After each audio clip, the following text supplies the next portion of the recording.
Eskew. I again always like hearing that. Does But sound you're good. excited about our guest today, aren't you? Yes, I am. We have Scott Morales, and he is a retired law enforcement officer. He worked both in Louisiana and in Ohio, and he's back home in Louisiana now. But he's also a published author of a few books of crime fiction, and the one that I have gotten is a Strawberry Concrete, and it's crime fiction blended with historical events that surrounded 1963. So, uh, welcome, Scott. Hey, thanks for having me. There I he is. appreciate it. All Yep. right, Hey. Scott. Yeah. Good to meet you, sir. Good to meet you too. Yeah. So, All right, let's go ahead, Jennifer. Well, hey, Scott, you want to tell us a little bit about your law enforcement background there, just so folks know that, yeah, you really did do the work. well, I grew up in Baton Rouge, Louisiana. I was with the sheriff's office from 1981 to 1990. Transferred to Fort Wayne, Indiana Police Department. Was with them for 23 years. Retired. Worked 3 years in Cincinnati with the I worked at the Netherland Hilton and Carew Tower, where they had the Secretary of State and the U.S. Senator, or the Ohio Senator was there. So we worked and did protection for them, and then spent 8 years in Nashville doing security for AT&T, which is pretty much just a lot of traffic direction and things like that until we had the bombing in 2020. So then we kind of had to up our game a little bit and start doing um, hard protection for the line crews and the splicers because you had all kind of crazies were out, and so we had to watch our back. So after that, I moved back to Baton Rouge in 24.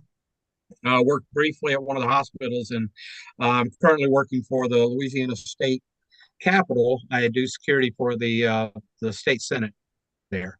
So I've been around just a bit. You're staying busy. I'm sorry I skipped Indiana there. That was like a huge chunk of your career, but I Oh, knew I well, had the Ohio thing in my head, yep. and yeah, and of course Nashville. Yeah, I had a good friend, Kevin Pollock.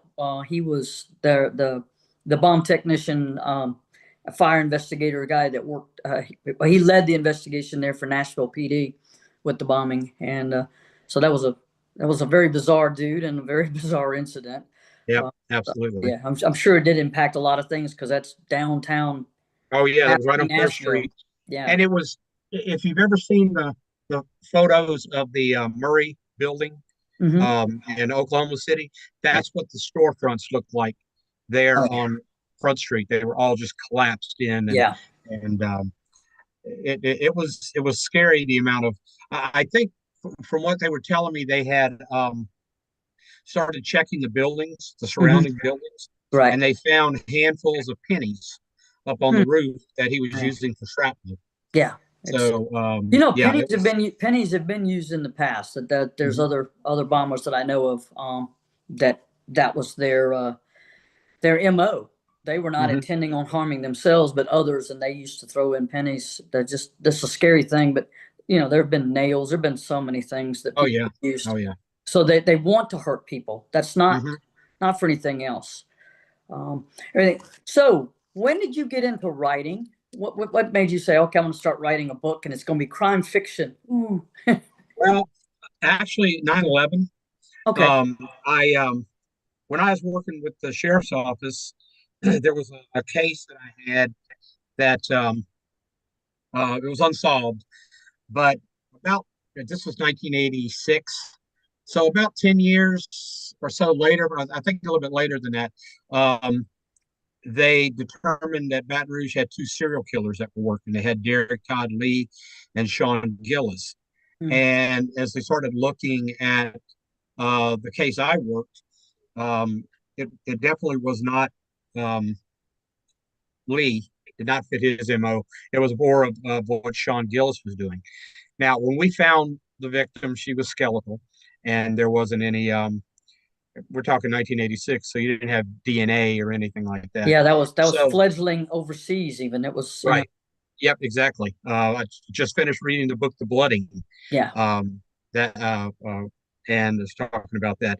But they had once I heard about these, I had spoken with the prosecutors there, and even though it was not positively identified, or she was not identified as one of Gillis's victims, it's kind of an understanding that she was.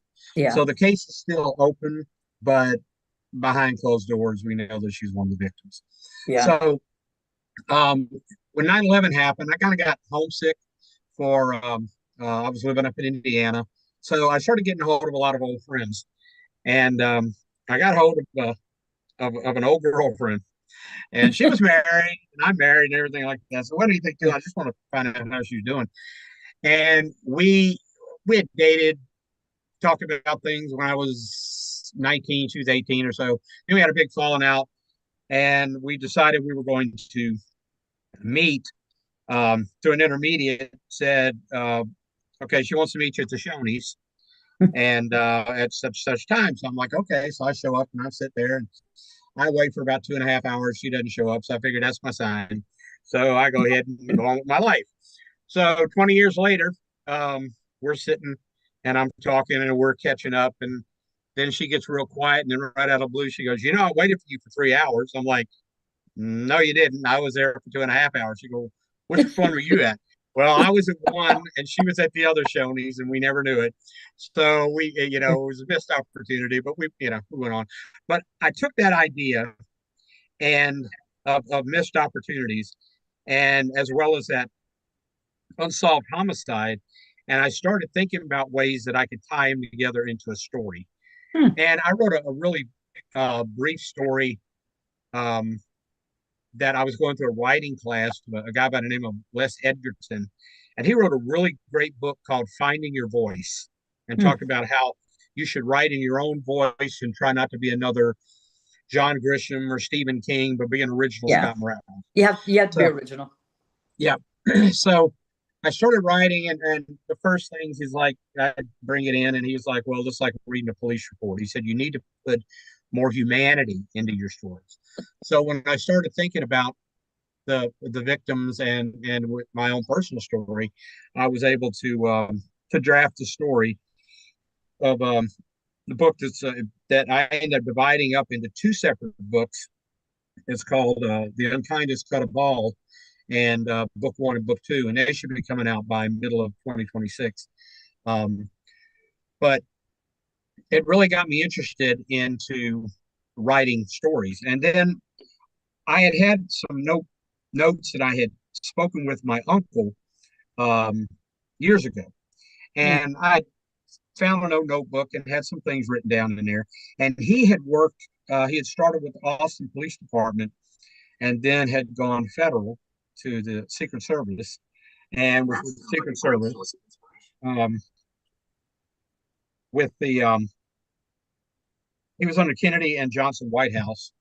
And then when Johnson became president, he grew up in Austin. He knew the Johnsons. Johnsons knew him, and they didn't get along. So he went back to work for Austin Police Department, and he was in Austin in '66 when Charles Whitman did the Texas Tower shooting. So he worked the crime scenes there. He had murdered his wife and mother, and then I think he killed like 17 students, people. So he was my inspiration to go into law enforcement. Of course, I had Batman and Adam 12 too, but that was fun. So, but I wanted to be an investigator because of some of the things. But I thought about that story, and I started researching a lot of the things that he had told me, and I found a lot of them true. So I went to Austin and went to Dallas, went to all the crime scenes, and once, as an investigator, I'm a very tactile person. I'm touching the evidence and seeing how things work. That's what works best for me. So I didn't mention when I was with the sheriff's office, I was a crime scene investigator. When I was with Fort Wayne, I was a detective for about 7 years, my last 7 years. So I had worked a lot of investigations, and I saw the potential of doing a book with the backdrop of the JFK assassination and the Texas Tower shooting and how they could be related. Right. So I did. I worked on that book and got it published in 2020, and then my publishing company went under. So I was able to get my the rights back, and when I did that, that was right on the cusp of all the JFK files and everything coming out. So I just immersed myself in that and gleaned some things that I was able to put into the story to increase the authenticity of it, and then resubmitted it to another publisher, Crossroads Publishing LLC, and they took it and ran with it, and now it's out. You did good. So Crossroads is doing you good with that, and you've got it in the soft cover and the audio. Wow. So Okay.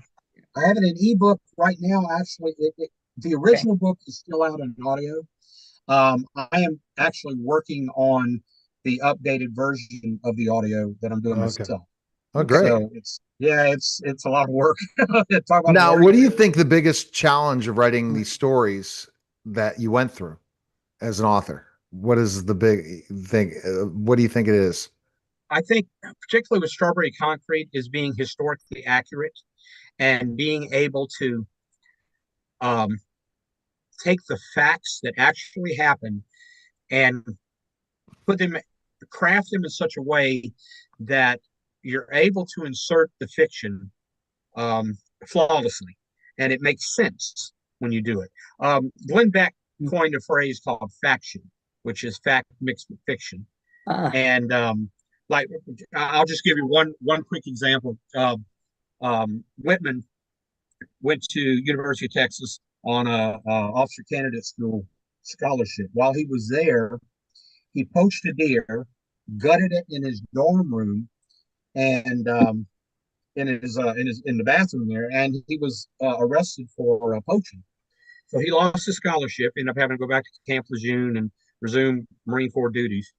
That's all factual. If you Google that, you'll be able to find that. But nowhere does it say that I was able to find where he poached the deer from. So I was able to have him poach it off Lyndon Johnson's ranch, which was I was able to tie the two, have them meet at some point. Wow. So, things like that, as long as you keep things where this happened, like if in a chapter I'll say June 26, 1962, and then I'll talk about the part of the story that happens there. Well, that happened on that date and that time. There may be some little bit of fluctuation, but the fact of it is that historic fact happened on that day. So it's I'm in the process right now of writing a book on Huey Long. Huey Long was the governor of Louisiana. Yeah. And when he was senator, he was assassinated there in the Capitol where I work. So I'm in an environment, a target-rich environment. You're right around it. Plus, I know the Huey Long Bridge. I like riding it with my motorcycle. It's a little different. Yeah. He was definitely a character. But when he was assassinated in 1935, he was going to run for president in 1936. So my book is going to be the Huey Long presidency, because Huey was a socialist, and what the United States would have been under a socialist president with Hitler and Mussolini and Stalin and Marcos and all these Franco and all these Marxist socialist communists, and he would have been of like mind, how the country would have fared under that. And I'm finding so many great facts about peripheral characters like J. Edgar Hoover and Elliot Ness and the woman that was lost in the airplane in the 30s. Amelia Earhart. People like that it's so rich with history that if you just stick to the facts and into the background, you do the Huey Long president alongside of it, it will really intertwine really well. So I've spent the last month just doing research on pre-World War II, Huey Long, all these other people, and seeing how I can intertwine this historic narrative into the story, and yet it'll be fiction because Huey Long was never alive in the time. So I'm really looking forward to this. So my brain is already kind of going to Forrest Gump, because but you're doing a crime scene and not Right. Well, it's funny because not run force run, but it's my uncle, he was involved in the tower shooting. He was a part of Secret Service when Kennedy was killed. And in '72, there was a naval sailor by the name of Mark Essex went up to. He had killed like 4 New Orleans police officers. Then he went to the Howard Johnson's downtown New Orleans and set fires and was shooting people going through the hotel. And he posted himself on the roof and was sniping.